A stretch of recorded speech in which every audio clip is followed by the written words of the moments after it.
አንድ ቀን ሸረሪት፣ ስፓይደር እና እንሽላሊት ሊዛርድ ማን በጣም ሃርድ ወርኪንግ እንደሆነ ይከራከሩ ነበረ። ስፓይደር እንዲህ አለ፣ እኔን ተመልከት፣ በየቀኑ ዌብ እሰራለሁ፣ ተበላሽቶ እንኳን በድጋሚ እገነባለሁ፣ ኮንሲስተንሲ አለኝ።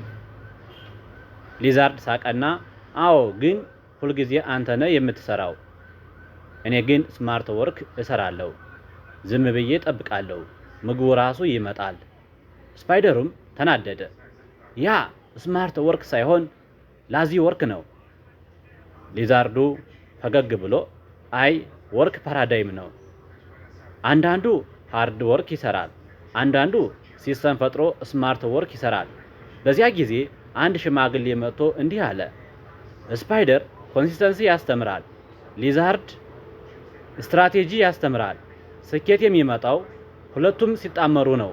ትምህርቱ ሃርድ ወርክ ብቻ አይበቃም፣ ስማርት ወርክ ብቻ አይበቃም። ኮንሲስተንሲ ፕላስ ስትራቴጂ ኢኳልስ ቱ ግሮውዝ። ታሪኩ ከዚህ ያበቃል። ምን ተረዳችሁ? መልሱን በኮሜንት ፎሎው፣ ላይክ፣ ሼር ኤንድ ሪፖስት ኦን ፋየር። ቡም ቡም ቡም ቡም ቡም። ክንድዬ ምናሴ ታንኪዩ ቡም